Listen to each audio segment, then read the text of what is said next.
দুর্গাপূজার আর মাত্র 2 মাস বাকি। এরই মধ্যে আগরতলার বড় বড় ক্লাবগুলোতে শুরু হয়ে গেছে প্যান্ডেল প্রস্তুতির কাজ। আর আজকে আমরা আপনাদের নিয়ে যাব আগরতলার কয়েকটি প্রসিদ্ধ মূর্তিপাড়ায়। প্রথমেই আমরা চলে এলাম আড়ালিয়ায়। আড়ালিয়া ব্রিজ পেরিয়ে রয়েছে শৈলেন দাসের স্টুডিও। আমরা বিগত 2 বছরও এই স্টুডিওতে এসে আপনাদের এখানকার মূর্তি প্রস্তুতির কাজ ঘুরে দেখিয়েছিলাম।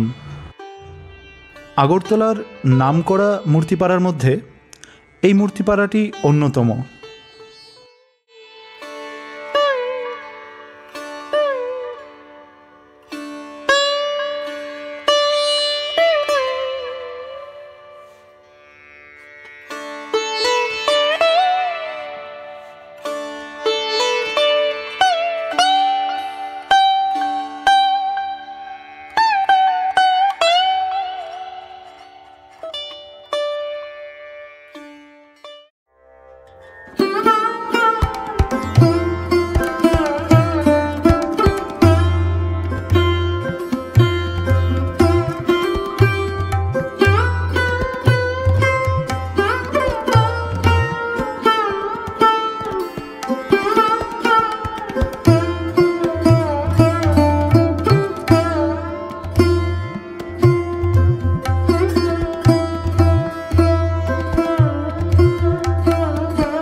আপনারা যদি 2-1 বার এখানকার মূর্তি দেখেন আর কোনো প্যান্ডেলে যদি সেই মূর্তি দেখতে পান, তাহলে আপনারা নিঃসন্দেহে বলে দিতে পারবেন যে এটা শৈলেন দাসের তৈরি করা মূর্তি।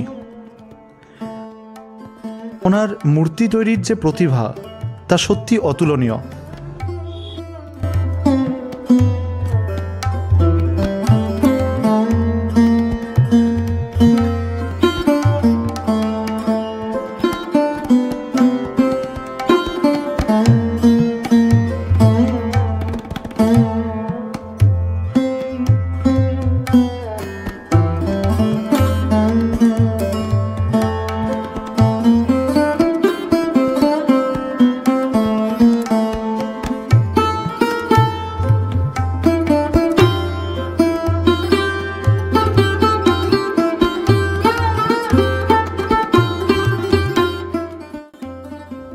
বিগত 2 বছরের তুলনায় এবছর মূর্তি তৈরির সংখ্যাও অনেকটা বেড়েছে।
এবার আমরা গান্ধী স্কুলের পাশ দিয়ে চলে যাচ্ছি আরেকটা মূর্তিপাড়ায়।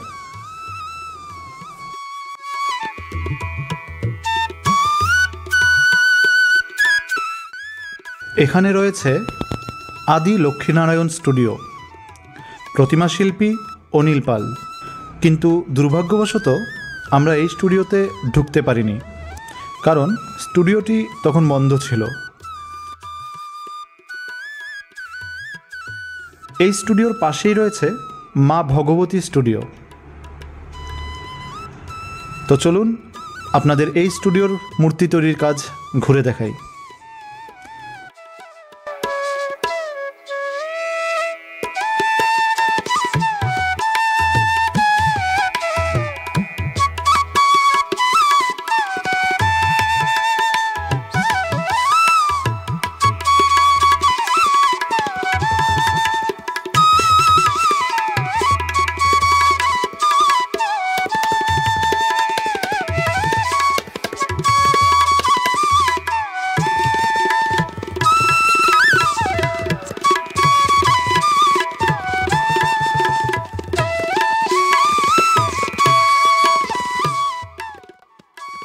যেহেতু সামনেই মনসা পূজা, তাই প্রত্যেকটি স্টুডিওতে মা মনসার মূর্তি তৈরির কাজ চলছে জোর কদমে।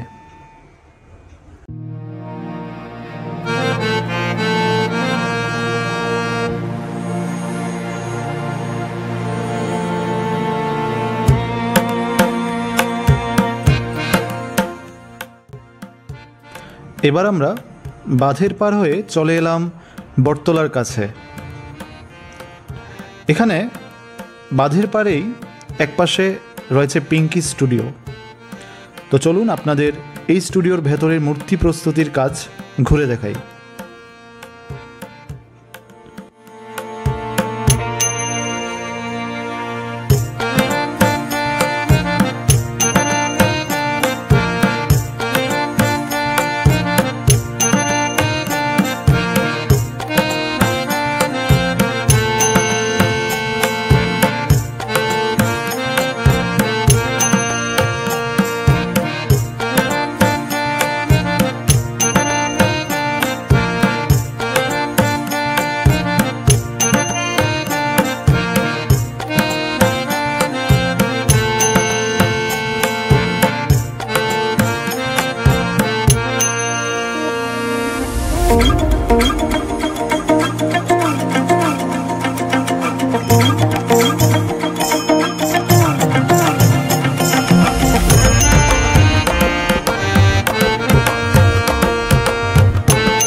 এবার আমরা চলে এলাম শেরওয়ালির কাছে।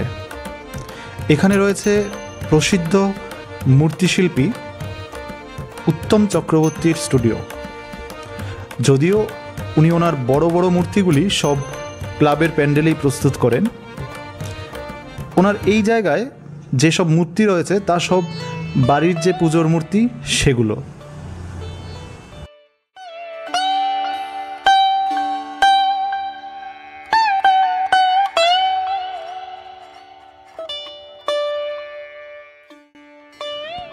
তো আজকে আপনাদের আগরতলা শহরের কয়েকটি প্রসিদ্ধ মূর্তিপাড়া ঘুরে দেখালাম।